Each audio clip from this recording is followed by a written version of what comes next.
Señoras y señores, bienvenidos, muy buenas noches, gracias por acompañarnos. Esto es La Silla Roja, este espacio abierto al diálogo, a la crítica, al análisis, a la reflexión. Sean todos ustedes bienvenidos, gracias por acompañarnos. Esta noche recibimos a Luis Espino, investigador, analista, experto en discurso político, autor del libro López Obrador, el poder del discurso populista. Querido Luis, gracias por esta oportunidad y por tu tiempo para tener un diálogo acerca de estos temas. Muy buenas noches. ¿Qué tal, Leonardo? Muy buenas noches y muchas gracias por la invitación. Te agradezco muchísimo. Don Enrique Quintana, muy buenas noches. ¿Qué tal, Leo? Buenas noches. Luis, bienvenido. Buenas noches a todos. Muchas gracias. Buenas noches. Don Víctor Piz, bienvenido. Buenas noches. Gracias, Leonardo. Buenas noches. Saludos, Enrique. Luis, bienvenido a La Silla Roja. Querido Luis, el discurso, el mensaje, la capacidad de comunicación del presidente de la República, materia central de tu análisis y de tu estudio reciente, tiene muchísimas vertientes, me parece, y muchas aristas de análisis. Por momentos parece un discurso carente de compromisos, pero por otro lado lleno de simbolismos y lleno de referencias.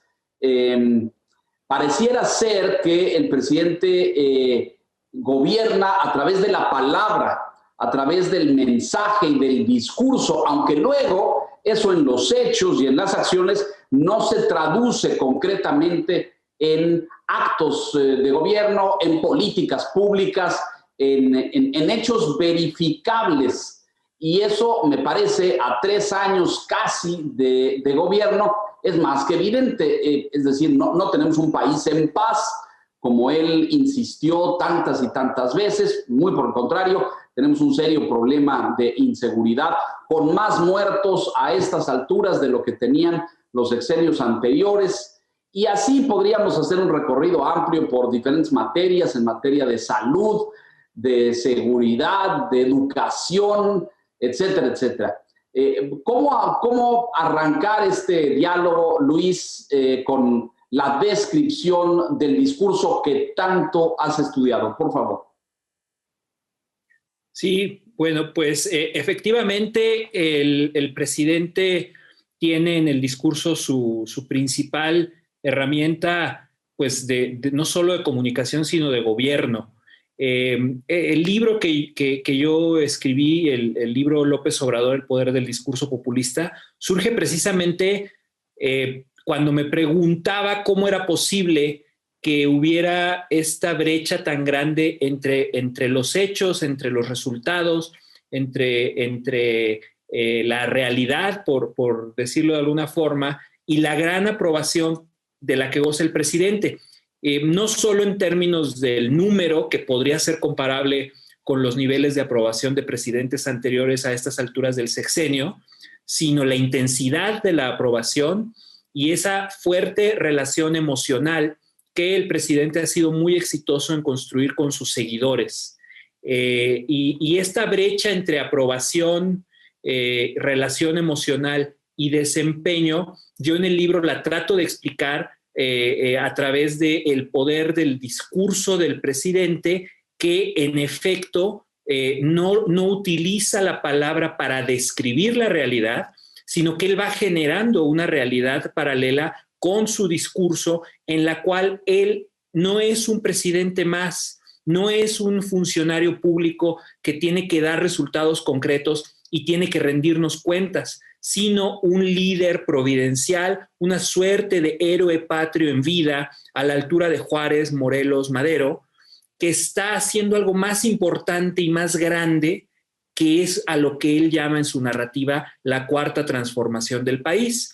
Y entonces esa capacidad para adaptar los hechos a un relato es lo que a él le ha permitido eludir la rendición de cuentas por los resultados de su gestión y ser evaluado, que esto yo le llamo el sueño de cualquier político, ser evaluado por sus intenciones, no por los resultados.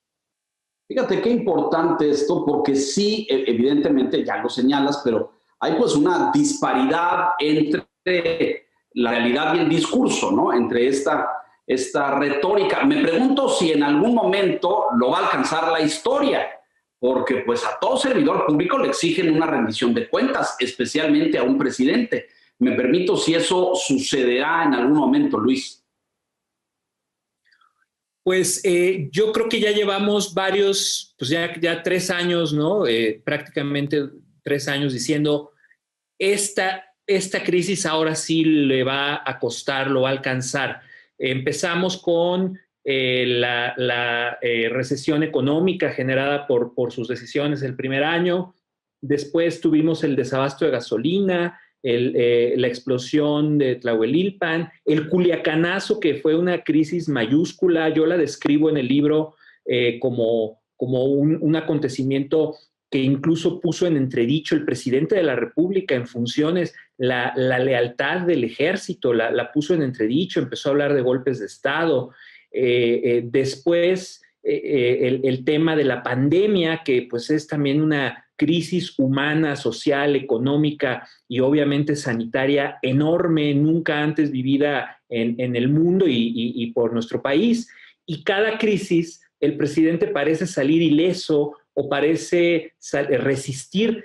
Alejandro Moreno, que lleva una medición muy puntual en el Financiero de la aprobación presidencial, pues yo creo que el verbo que más utiliza es resiste, ¿no? Resiste aprobación, resiste AMLO efecto Culiacán, resiste AMLO efecto pandemia, la vacunación a todas luces insuficiente y lenta, y parece ayudarle a mantener una aprobación ciudadana importante, y esto se debe, y esa es la tesis del libro, justamente al poder del discurso. Sí. Ahora vamos a profundizar en esto, me parece, porque el objetivo es llegar al fondo, es decir, ¿en qué radica el poder? Porque el poder no es solamente el poder de la palabra, sino que me parece es un elemento que yo pongo sobre la mesa y lo someto a la consideración de ustedes, pero me parece que él amarra ese discurso, y de ahí el origen del poder en este reclamo centenario de pues enormes segmentos de la población oprimida, vejada, a la que no le han impartido justicia, a la que le han arrebatado a lo mejor posibilidades, oportunidades, propiedades, etcétera. Y es como este reclamo de justicia. ¿Tú estarías de acuerdo en esto? Es decir, el poder de que la gente lo siga respaldando, apoyando, y sus números de popularidad sigan arriba, radica en este reclamo de justicia. Y ya meternos en el tema de si cumple o no, o de si satisface ese reclamo y responde a la ciudadanía, es un tema secundario. ¿El poder del discurso radica ahí, o dónde radica? ¿Qué dirías tú? Radica en la capacidad del presidente para adaptar los hechos y la realidad a un relato que en el libro yo explico que es un relato demagógico. En retórica, la demagogia, obvio, todos tenemos en mente algo cuando escuchamos la palabra demagogia, o cuando le decimos a un político demagogo le llamamos al político que más nos desagrada, no importa la ideología, ¿no? En general es una palabra que tiene un uso muy, muy extendido. Pero en retórica, la demagogia sí tiene unas características puntuales que explico en el libro. Es un discurso, el discurso demagógico, que simplifica la realidad y la reduce a una confrontación permanente entre dos bandos. Un bando bueno, virtuoso, puro, el nosotros, y un bando malo, vicioso, pecador, corrupto, ellos. Dependiendo de quién esté dando el discurso, define quiénes somos nosotros, quiénes somos ellos. Y en el relato, ellos nos hicieron un daño, ellos nos desean el mal, ellos nos ponen en peligro. Y entonces el líder demagógico dice, nosotros tenemos que defendernos, tenemos que pelear contra ellos, los tenemos que arrinconar, los tenemos que reducir, y si es posible los tenemos que sacar de la sociedad de una o de otra forma, sacar de la política, sacar de la discusión pública. el populismo emplea la demagogia, aunque no es solamente exclusiva del populismo. Cualquiera de nosotros, sin ser político, puede argumentar demagógicamente. Hay periodismo demagógico, hay análisis académicos demagógicos cuando usan este tipo de narrativa ellos contra nosotros, buenos contra malos. El presidente, como otros líderes populistas en el mundo, ha sido muy bueno en crear este relato y en ponerles nombres, rostros a los protagonistas de su historia. Y entonces por eso tenemos de un lado a los expresidentes, a la mayoría de los medios de comunicación, a los analistas, a los académicos, a las organizaciones expertas, a los organismos internacionales, que él cuenta cómo se han coludido para imponer en México una serie de ideas extranjeras, ajenas a nuestra esencia, a nuestra identidad. Y el nosotros es este pueblo que, como bien dices, Leonardo, se percibe con justa razón muchas veces y otras no tanta, como una víctima del poder económico, del poder político, del abuso de poder, yo te diría, sobre todo. Entonces, de ahí viene la épica.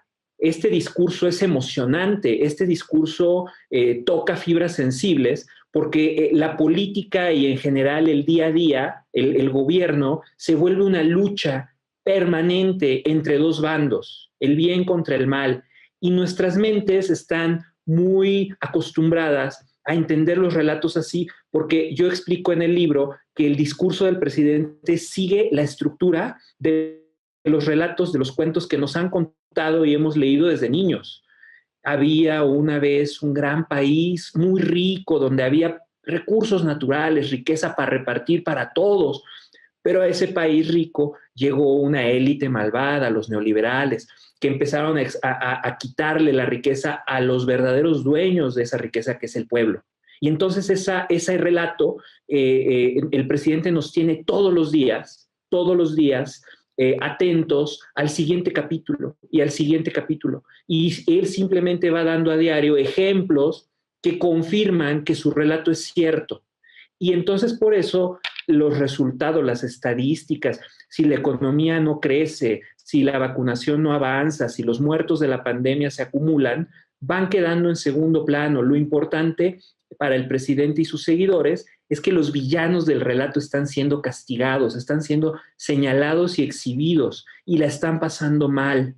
Y en esa medida yo argumento en el libro que eso le da una gran satisfacción emocional a los seguidores del presidente y sienten que el costo que hay que pagar por lograr que esos villanos del relato la pasen mal y paguen el mal que han hecho, el costo que haya que pagar está bien, porque el presidente, y así lo dicen en grupos de enfoque, al fin está cambiando las cosas. Al fin llegó alguien que realmente está tratando de cambiar las cosas.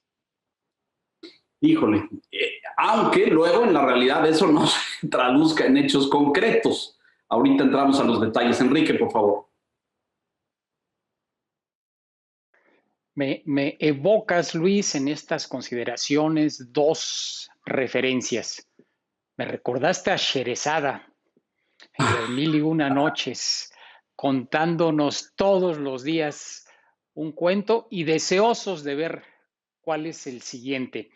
Y más seriamente me evocas a Yuval Harari en su libro Sapiens, donde subraya la importancia de las ficciones colectivas, es decir, cómo las sociedades en realidad se han construido sobre la base de crear estas ficciones colectivas.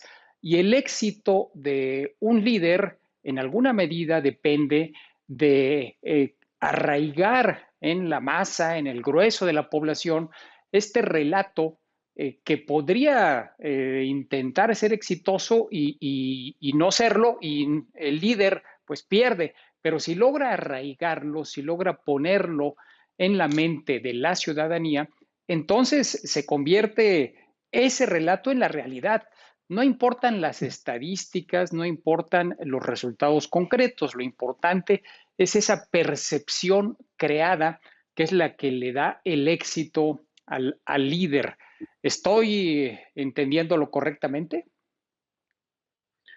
Absolutamente, Enrique, es así y es tan importante el tema de la narrativa que incluso en las ciencias económicas ya está empezando a hablarse de economía narrativa, ¿no? De cómo la comprensión colectiva de eso que llamamos realidad, que no es más que un entendimiento común de dónde están las cosas y cómo medirlas, y es heredera esto de la tradición racional, de la ilustración, después del método científico, del triunfo de la técnica, que es lo que justamente permitió el ascenso del capitalismo, está ahora en entredicho, precisamente porque se dejó a un lado el papel, por ejemplo, de las emociones. Las emociones son algo que no nos hemos acostumbrado a incorporar al análisis de los fenómenos sociales. Las ciencias sociales tratan de sistematizar el conocimiento,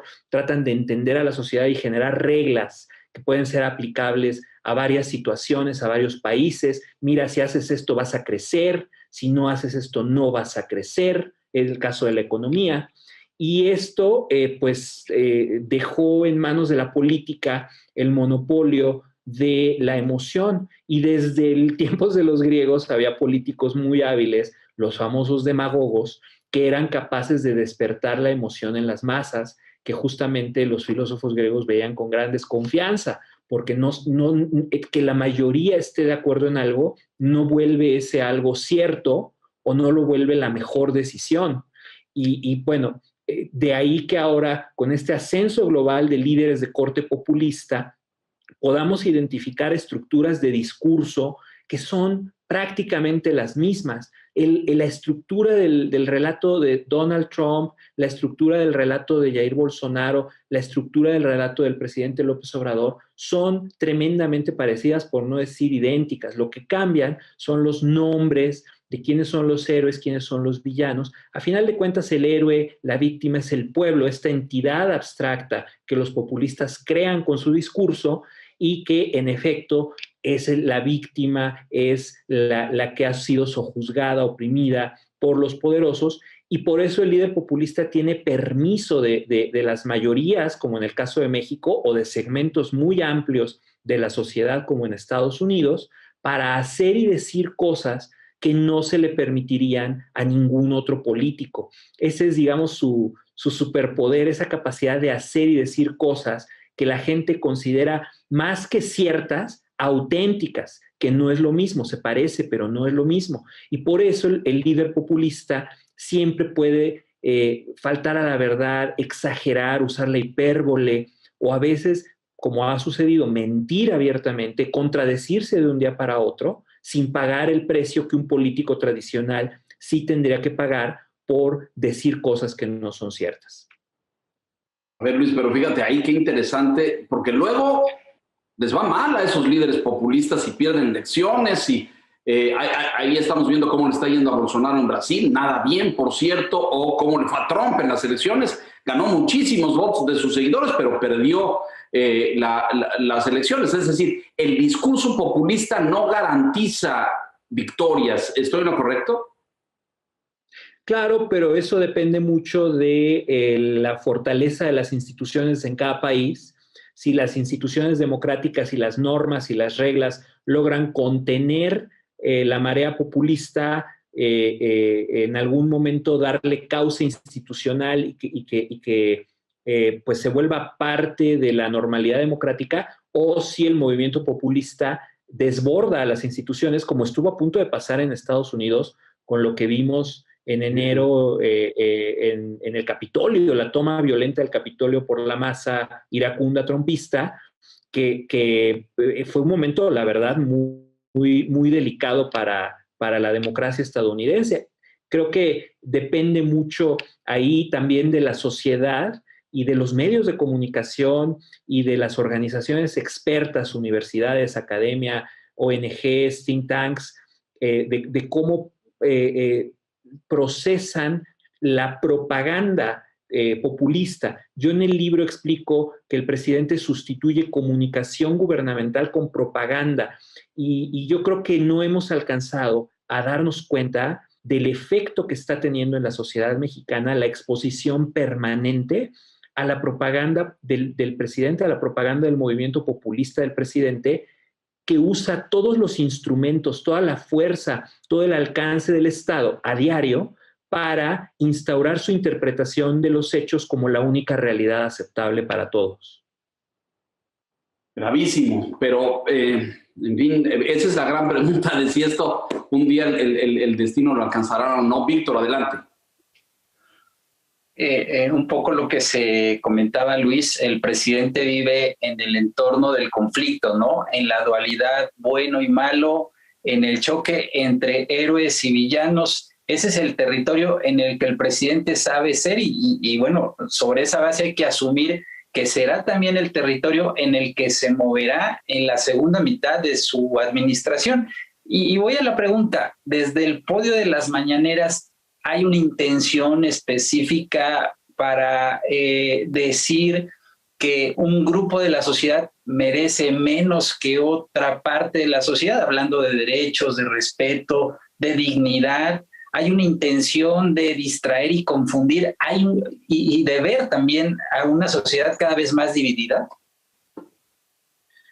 Sí, de hecho, que es una pregunta muy, muy pertinente porque las mañaneras, las así llamadas mañaneras, son el principal instrumento de propaganda del presidente. Él mismo lo ha dicho y él ha llegado a decir que si se terminaran, se terminaría su gobierno. Por eso en el libro argumento que yo no tengo duda de que para él gobernar significa eso, significa tomar el micrófono por varias horas al día y propagar su visión ideológica de la realidad.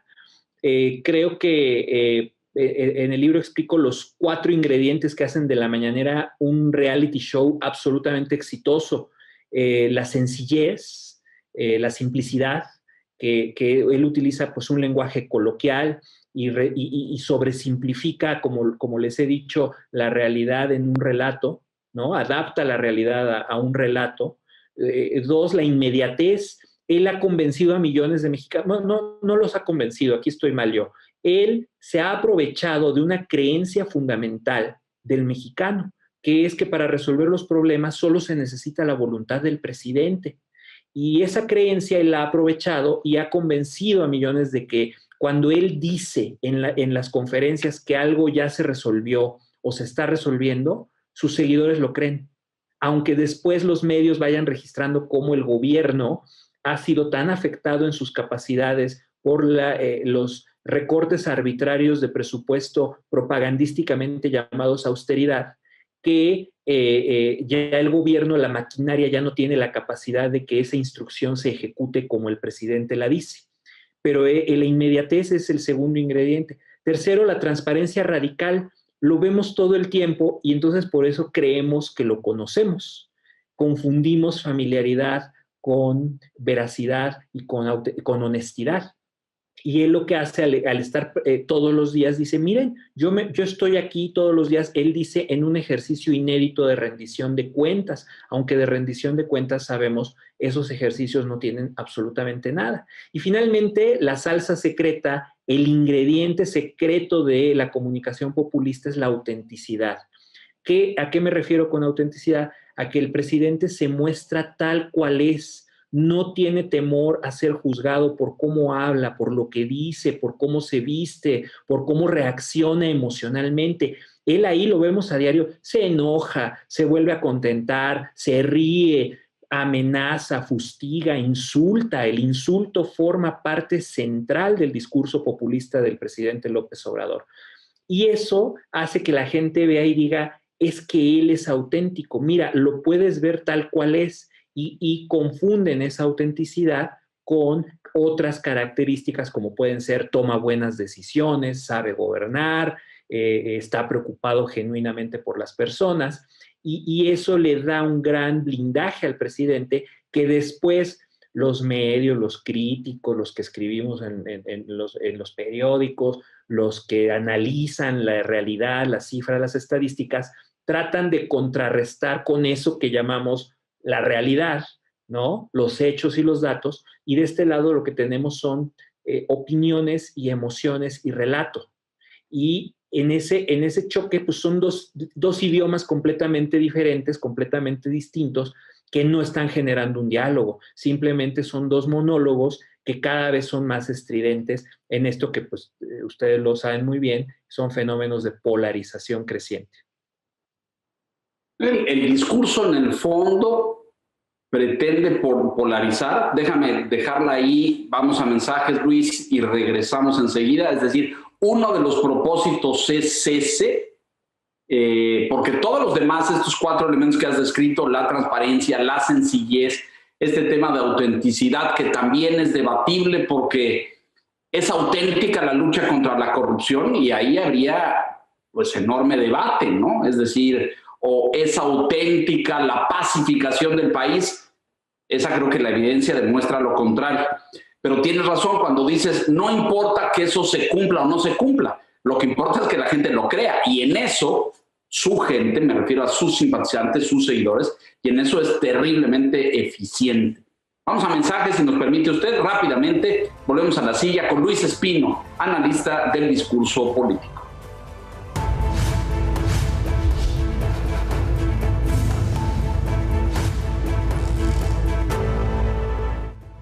Decíamos, Luis, ¿hay una intención clara de polarizar o eso sucede naturalmente como consecuencia del discurso? Pero creo que sí hay una intencionalidad, corrígeme.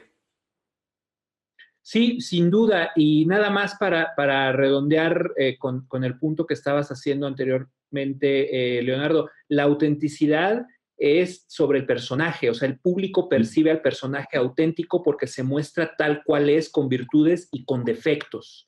Y al no tener miedo de mostrar sus defectos, el líder populista se vuelve ante los ojos de sus seguidores auténtico. Y esto no es solamente en política. Todos hemos visto cómo personajes que, pues, francamente, uno no entiende de dónde se vuelven tan famosos, porque no cantan, no actúan, no bailan, pero aparecen todo el tiempo en redes sociales. El fenómeno Kardashian, ¿no? Y por esta exposición permanente de sus virtudes y de sus defectos, se vuelven familiares, se vuelven famosos y se vuelven aceptables y deseables, ¿no? Para el público. Y bueno, nada más era eso. Y sobre la polarización, hay mucha gente, muchos analistas, yo los escucho, que dicen, es que México ya estaba dividido, es que México ya era una sociedad profundamente dividida por clases sociales, por acceso a oportunidades, y tienen razón. Éramos una sociedad o somos una sociedad de las más desiguales y con injusticias realmente monstruosas e indignantes. Pero lo que no teníamos era una sociedad polarizada políticamente que entendiera la política no como una concierto de diferentes opiniones, todas legítimas, diferentes puntos de vista, que se tienen que poner de acuerdo para llegar a un consenso y decidir algo. Y lo que tenemos ahora es la conformación de 2 bloques, solamente 2, opuestos, que ven al otro como un enemigo que tiene que derrotarse absolutamente. Eso es la polarización. Eso es la polarización. Y no estaba a los niveles que estamos viendo desde que López Obrador llegó a la presidencia. Yo creo que va a ir creciendo, y a mí lo que me preocupa es que independientemente de lo que ocurra en 2024, si López Obrador efectivamente deja la presidencia ese año, creo que es un proceso que se va a seguir dando porque además es una tendencia mundial. Muy importante esto que mencionas. Enrique, por favor. Luis, déjame regresar al tema del relato. Pareciera que la posibilidad de que López Obrador o su corriente política pueda perder una elección es si hay otra corriente política que instala un relato alternativo. Terminaste el libro antes de las elecciones del pasado junio. En el epílogo refieres que faltan semanas para que se realicen las elecciones. A partir de lo que sucedió, ¿tú percibes que se está construyendo un relato alternativo Es decir, ¿hay alguna corriente política, algún personaje, alguien está construyendo ese relato alternativo que puede realmente rivalizar con lo que nos plantea todos los días desde la tribuna presidencial López Obrador? No veo fragmentos y pedazos de ese relato en boca de diversos personajes, no solo políticos, sino también actores empresariales, de la sociedad, sociedad civil, del medio artístico. Se ve en esa cacofonía extraña que es Twitter y las redes sociales, veo las piezas, las piececitas del Lego, pero no veo que haya un instructivo para darle forma a ese relato. Y otra cosa que me preocupa es que no veo, no percibo todavía que haya lo que en retórica se llama el locus standi, el permiso de la audiencia para que ciertos sectores de la política hablen.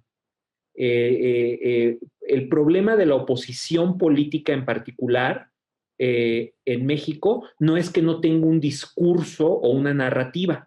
Yo creo que la más o menos tienen partes de esa narrativa y la podrían ir construyendo, no lo han hecho, pero la podrían ir construyendo. El problema es que un amplio segmento de la sociedad no los quiere oír, no los quiere escuchar. Literalmente hay oídos cerrados a ese discurso alternativo. Y por eso hay una franja muy, muy importante de la sociedad que no es que apoye o no se dé cuenta de la realidad o no se dé cuenta que realmente las decisiones del presidente nos están costando muy caro a todos. Se dan cuenta, no viven engañados. Yo creo que la gran mayoría de quienes lo apoyan no viven engañados ni manipulados. Se dan cuenta de lo que pasa.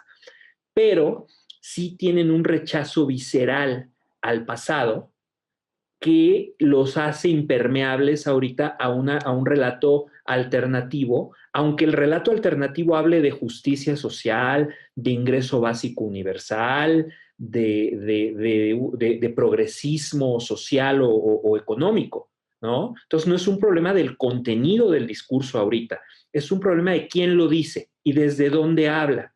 Y creo que ahí es donde viene la parte más importante, que el ingrediente que todavía no hemos visto en los críticos y opositores al presidente, que es encontrar esos liderazgos que sí tengan locus standi, que tengan permiso para hablar y que puedan desde una posición distinta a la política del pasado, generar ese nuevo discurso que entusiasme, porque a final de cuentas vivimos en la era de la democracia sentimental y ese nuevo discurso, como el del presidente, va a tener que apelar a una emoción antes que a la razón, y la emoción que debe activar es la esperanza, porque del lado del presidente, aunque verbalmente él hable mucho de esperanza, en realidad el discurso del presidente y su relato están fuertemente anclados en el descontento, en la indignación, en el enojo, que cuando se acumula en el tiempo y no se resuelve y no se transforma en cambio social, se transforma en resentimiento. Y entonces esa emoción es muy poderosa y es muy, muy difícil y lleva tiempo cambiarla por esperanza de que, bueno, si nos volvemos a reconciliar y nos ponemos de acuerdo, vamos a poder llegar a un futuro mejor. Lo que me parece de fondo aquí es algo que pues ya pasó en las democracias en otros países, y es que así como, lo dejo en la mesa para que lo discutamos, pero así como hubo un desencanto por la transición democrática cuando Fox ganó en el 2000 y vino un gobierno que se anunció como el gobierno del cambio y que acabó no cambiando nada, es decir, en términos esenciales se sustentó sobre la misma estructura de gobierno y de poder que sus antecesores, aquellos malditos priistas que nos habían gobernado por 80 años. Y llegó el gobierno del cambio y la transición y muchas cosas permanecieron igual. De ahí que este tema de la esperanza de Andrés Manuel haya sido tan exitoso y abrazado por segmentos tan extendidos de la población. Cuando esto termine y fracase, como si hiciéramos el corte al día de hoy en materia de salud, seguridad, educación, energía, pues las señales no son positivas, habrá un desencanto también. ¿Y qué pasará entonces? La ciudadanía se quedará con esta sensación de que todos los políticos son iguales. Luis. Puede ser. Lo que pasa es que en otros países donde nos llevan más ventaja en términos de años viviendo bajo el populismo, pienso en el caso argentino, bueno, el caso extremo que se ha vuelto ya el lugar común, que es Venezuela. Una de las cosas que tiene el relato populista es que se puede volver como estas telenovelas que continúan y continuará y le extienden y le extienden y le extienden, y mira, pues ahorita no pudimos lograr el cambio porque la élite malvada nos metió el pie, complotó, urdió un plan con los estadounidenses, con el Fondo Monetario, con los fondos buitre, como decían en Argentina la expresidenta y hoy vicepresidenta Cristina Fernández de Kirchner. Siempre hay un enemigo. O sea, la cosa con el populismo es que siempre hay un enemigo al acecho que está a punto de descarrilar el proyecto, que ha impedido que el proyecto salga bien, y entonces si nos das otra oportunidad o si nos mantienes en el poder, si nos sigues apoyando, vamos a llegar a derrotarlos. Y la cosa es que nunca los derrotan, porque son parte de la sociedad. O sea, no puedes desterrar a millones de personas que no piensan de esa forma. Aunque, bueno, en Venezuela trágicamente sí, al final sí terminaron autoexiliándose, ¿no? Esos millones de personas que no piensan igual. Pero no puedes desterrar a los medios, no puedes. Entonces el populismo nunca cuaja la tierra prometida, nunca se llega. Es mantener la tensión permanente en el conflicto para que la energía social, en vez de que se invierta en alcanzar metas colectivas, se agote en el conflicto. Y los resultados, si creció más, menos la economía, si la inversión se fue, si la pobreza aumentó, se vuelven parte del relato. Los hechos se adaptan a la narrativa. Esa es la posverdad, esa es la era de la posverdad que estamos viviendo. Y de ahí que sea tan peligroso que esa narrativa se vuelva la principal interpretación de la realidad en una sociedad. Aquí todavía no, en Estados Unidos tampoco. En Estados Unidos también las universidades, los principales medios, muchos sectores de la sociedad rechazaron la narrativa populista y se da este choque. Pero el populismo sigue vivo. Trump sigue ahí, acaba de dar un discurso incendiario hace poco en un evento de ultraconservadores. O sea, no tiene una salida fácil, aunque se le derrote electoralmente y pierda la presidencia. Se queda en la sociedad. Las realidades alternativas que se vivieron tanto en Estados Unidos con Donald Trump. Víctor, te escuchamos.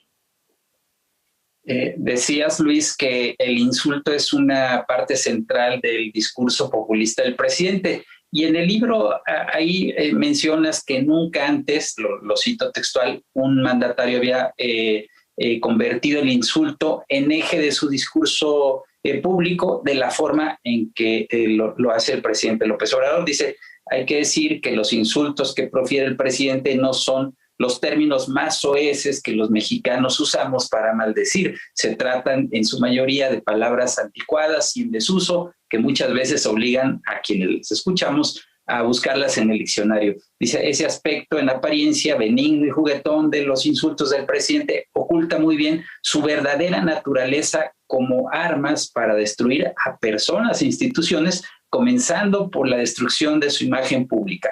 La pregunta que te hago es, López Obrador domina con estrategia discursiva al país y en esa medida tiene condenados a sus adversarios, que no enemigos, porque él dice que no tiene enemigos, ¿los tiene condenados a la destrucción? Sí, bueno, en un capítulo del libro habla de cómo él busca deslegitimar a críticos y opositores. les quita la estima del pueblo, ¿no? Él trata de que la sociedad sienta el mismo desprecio que él siente por una parte de la sociedad, ¿no? Y yo he dicho, no me acuerdo si fue en el libro o en algún artículo, que bueno, en democracia todos, o sea, la democracia está basada en un ideal, en muchos ideales, pero uno de los ideales de la democracia es que todos somos iguales en derechos y en dignidad ante el Estado, que no podemos ser sujetos de menos derechos o dignidad por quienes somos o por cómo pensamos o por lo que opinamos. Y al quitarle él dignidad, o sea, al usar el insulto, él lo que está haciendo es atacar la dignidad de ciertos grupos de la sociedad. Lo hace, como bien citaste, Víctor, ahí con palabras pues, hasta chistosonas, ¿no? Así como juguetonas, parecen sacadas a veces de caricatura, ¿no? De mequetrefe, no sé, o sea, él, y bueno, las más conocidas. Pero en realidad lo que está haciendo es decirle a sus seguidores, ellos no son menos dignos que nosotros. Ellos nos han hecho mucho mal, son corruptos, quieren que le vaya mal a México, están impidiendo el proceso de transformación tan glorioso que yo estoy realizando en línea con lo que querían Hidalgo, Morelos, Juárez, Madero, etcétera. Y entonces por eso no merecen opinar, no merecen participar en la vida pública, no merecen un asiento en la mesa del debate. Todo lo que dicen tiene mala intención, todo lo que dicen es de mala fe. Exponer a una sociedad diario a este mensaje sí termina corroyendo los lazos básicos de convivencia y de afecto, que de por sí en México no es que fueran muy sólidos y muy fuertes, esos lazos de convivencia social, y me parece que sí generan una situación muy, muy peligrosa de normalización del insulto y de degradación de la conversación pública, que a lo que nos ha llevado es a esta situación horrible en la que estás o a favor o en contra del presidente, y le invertimos muchas horas a discutir lo que dijo y cómo lo dijo. Y eso le sirve a sus propósitos porque desvía nuestra atención de los problemas a los pseudoacontecimientos, a las palabras, a la propaganda. Y entonces, en vez de que estemos enfocados todo el tiempo los ciudadanos, no hablo de los medios pues, sí reportan muchas veces lo que está sucediendo, pero la atención de los ciudadanos, que es un bien escaso, la atención de la gente, sí está muy dispersa y muy enfocada en lo que el presidente quiere que esté, que es en su relato. Enrique, por favor. Luis, en el análisis de la contienda política y de la posible contienda política hacia el fin del sexenio, una posibilidad que algunos plantean es centrarse en los resultados, lo que decía Leonardo hace un momento. Miren, la economía va a haber terminado el sexenio estancada, tuvimos cientos de miles de fallecidos en la crisis de la pandemia, la inseguridad refleja cero avance, incluso grandes retrocesos, etcétera. Pero fíjate que cuando nosotros hacemos las mediciones mensuales en el financiero, nos encontramos con el contraste de que cuando se le pregunta al ciudadano respecto a cómo valora, por ejemplo, esto que cito, la política de seguridad, está reprobada y reprobada de una manera amplia. Por mucho es más el grupo de gente que rechaza lo que se ha hecho que aquellos que la aprueban. Y así en diferentes ámbitos. Sin embargo, cuando se pregunta por el personaje, las cosas se invierten. Es decir, no importa ya que la seguridad no funcione, que la economía no esté bien, que la salud esté en crisis, el tema es el personaje. Y si la contienda política, los contrincantes, adversarios, como él los llama, basan su cuestionamiento en los resultados de su administración, pensando que López Obrador es otro político más, creo que el resultado va a ser completamente desfavorable para quien enfrente el discurso del presidente o de su grupo, de quien vaya a ser el candidato de su fuerza política basado en los resultados de su sexenio. ¿Cuál es tu opinión a este respecto? Estoy completamente de acuerdo. Creo que a muchos candidatos ahora a gobernador es parte de lo que les pasa. Creo que trataron de... un problema de audio. Trataron de apelar a la falta de resultados desde el gobierno federal, a la situación de seguridad de la pandemia, y no fueron exitosos. O sea, la gente, por lo menos en las elecciones a gobernador, sí se vio un respaldo a la figura de políticos apoyados por el presidente, ¿no? Y efectivamente creo que aquí la brecha entre resultados y opinión del personaje es lo que le da el blindaje al presidente y le permite eludir la rendición de cuentas sobre su manejo del país.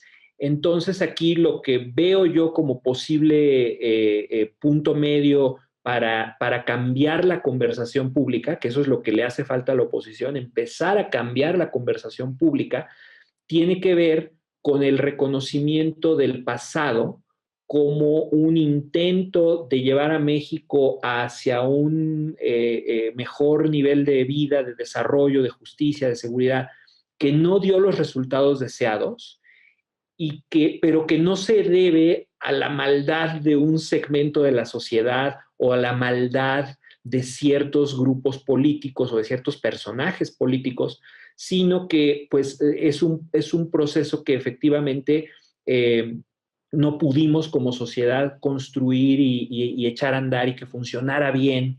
Y ahora entre todos tenemos que aprender de ese pasado, más que rechazarlo y más que querer vengarnos de ese pasado, tenemos que aprender de él, sumar lo que hemos aprendido estos años con el populismo, que sí es efectivamente una sacudida fuerte a la sociedad y a sus creencias de muchos sectores, de muchos grupos que antes pues no estaban tan sensibilizados al tema de la desigualdad, la injusticia, la impunidad y la corrupción. Y ¿qué hacemos? ¿Cómo hacemos una síntesis de todo lo que nos ha pasado en los últimos 30 años? Porque yo los escucho a ustedes, ahorita que Leonardo hacía otra pregunta, y ya tenemos muy fija en la mente una narrativa de la democracia nos falló, la transición no nos cumplió las expectativas, se quedó corta la democracia. Esa es una narrativa. Esa es una forma de entender y de explicar verbalmente la realidad, es un discurso, ¿no? Pero hay otros, o sea, hay otras formas parecidas pero no iguales en la que nos podríamos explicar que esto es una cuestión colectiva y que en el barco vamos todos. Nadie se va a ir a ningún lado, ni los simpatizantes del presidente se van a ir a ningún lado si pierden las elecciones Morena en el año que haya elecciones, en el 24, ni tampoco la oposición se va a ir a ningún lado, ni los medios, ni los expertos, ni los empresarios. Nadie se va a ir a ningún lado, todos seguimos aquí, en el mismo barco. Entonces, ¿qué hacemos para que el barco no se hunda? ¿Qué hacemos para que el barco llegue a donde queremos que llegue? Esa síntesis es lo que tendría que ser el armazón, la estructura de esa nueva narrativa, pero no en términos de vamos a derrotar a los que apoyan al presidente como si fuera esta confrontación, porque eso es lo que él quiere, que entendamos la política como confrontación y esto se va a arreglar hasta que yo te derrote. No, el reto es, y sí se puede hacer, Biden en parte creo que es lo que utilizó en su discurso para pues apenitas ahí sacar la mayoría que necesitaba, cómo incluimos a más gente en una nueva idea de lo que debe ser el país, aprendiendo de lo que hemos vivido, tanto de los 30 años previos al populismo como de la experiencia populista. Yo creo que va por ahí. No sé si me di a entender. Sí, entiendo. Y además la construcción, dices tú, de una nueva narrativa del otro lado, un discurso de respuesta. Hoy, y Enrique lo planteaba hace un momento, pero hoy no lo veo, no veo en el escenario político mexicano no solamente otra voz, otra fuerza política, sino otra narrativa que responda a esta. Víctor, por favor. La conversación pública en México giró después de la elección del 6 de junio en torno a los ataques de López Obrador contra la clase media, que califica a él como aspiracionista y que votó contra Morena. Nos quedamos ahí un buen tiempo hablando mal o bien de la clase media, pero dejamos de poner atención en temas, ya se mencionaban, temas graves, urgentes, la inseguridad, la pandemia, la vacunación, la tragedia de la línea 12 aquí en la Ciudad de México. De pronto el presidente hace apuestas arriesgadas, ¿no? Como esta, de lanzarse contra la clase media, pero lo hace consciente de que tiene todavía un capital político alto y de que en las encuestas sigue estando bien evaluado, que su nivel de aprobación todavía es a su favor. Sin duda, y a mí lo que me preocupa de eso es la estigmatización de los grupos sociales, porque a final de cuentas, desde el Estado, desde el gran poder comunicativo, desde el podio del águila y la serpiente, ¿no? El enorme poder simbólico de la presidencia, en un país tan presidencialista como este, el presidente está deslegitimando, pues yo ni siquiera diría una clase social, porque Dios sabe a qué tiene en la cabeza cuando dice clase media. Hubo una discusión ahí, como muchas, bastante estéril sobre, pues es que él se refiere a los ricos, se refiere a los que ganan tanto, se refiere a, ¿no? El INEGI la define así. Pues, sí, es una discusión pues bastante rara sobre de quién estaba hablando, a quién le estaba hablando. Muchos se pusieron el saco, se sintieron ofendidos, aludidos en redes sociales, cometían este error, cayeron en la trampa retórica del populismo de usar los términos del populismo para definirse a sí mismos, lo cual es un grave error que comete la oposición y que frecuentemente cometen los críticos del presidente, usar su lenguaje, porque en política quien controla el lenguaje controla el poder, y mientras el presidente controle el lenguaje de la conversación pública, introduciendo estos nuevos términos denigratorios que deslegitiman a ciertos grupos de la sociedad, no vamos a salir de esta vorágine confrontativa, polarizante. Y no nos vamos a enfocar en los problemas que mencionaste.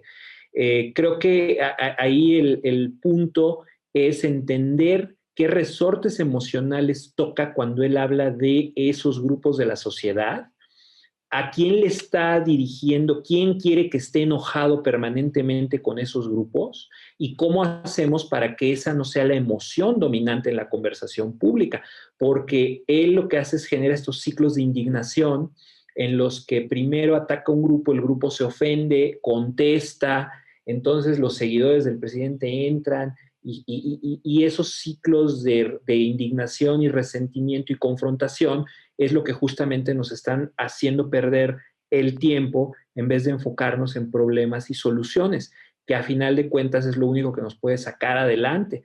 Y el paso número uno para evitar eso, y lo digo en el libro y lo he dicho en otros foros, en otros artículos también, es no usemos el lenguaje del presidente. Hay que resistirnos al máximo de repetir las palabras con las que él define la realidad, porque esas palabras tienen una carga psicológica y emocional muy, muy clara. Están dirigidas a la división, a la distracción y al desahogo de emociones negativas.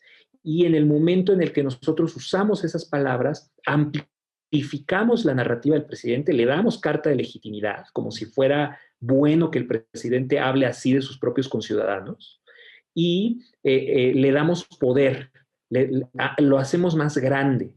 Y creo que en la medida en la que entendamos que uno de los trucos mejor jugados por el presidente es hacernos hablar como él, ¿cómo le hacemos para resolver tantos problemas que no solo persisten, sino que se han agravado? Claro.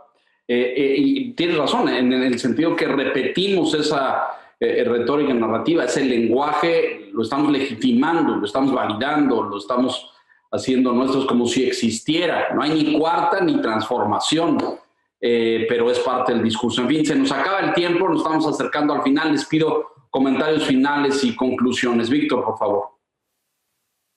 Agradecer a Luis Espino que nos haya acompañado esta noche en la Silla Roja. Sin duda, la lectura del libro se recomienda ampliamente para conocer más al presidente Y como decías al principio, Luis, esta narrativa que emplea el presidente le permite ser evaluado por sus intenciones, no por sus resultados, y creo que eso lo deja perfectamente claro el libro. Gracias. Así es, muchas gracias, Víctor. Enrique, por favor. Me parece que tu texto, Luis, ya se volvió indispensable para responder a una pregunta que hoy se hace en México ampliamente. ¿Por qué sigue manteniendo una popularidad alta un gobierno, un presidente que da tan escasos resultados?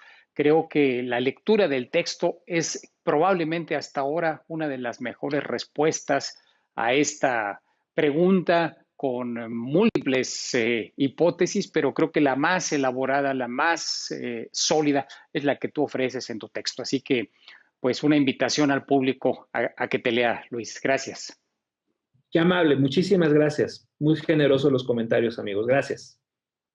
López Obrador, el poder del discurso populista, búsquelo, le dará a usted muchas pistas para entender la mentalidad, el lenguaje, la construcción de esta narrativa en la que México está inmerso hoy en día. Luis Espino, te agradecemos enormemente tu presencia en la Silla Roja esta noche. Un abrazo muy grande y ya estaremos comentando próximamente el avance de los acontecimientos. Un abrazo y muchas gracias. Leonardo, muchísimas gracias por la invitación. Gracias, Enrique, Víctor, y un abrazo y un saludo a todo el público. Buenas noches. Gracias. Víctor Piz, muy buenas noches. Enrique Quintana, gracias, muy buenas noches. Y a usted que nos hace el favor y la gentileza de escucharnos aquí, La Silla Roja, puntualmente la semana entrante. Hasta entonces, gracias.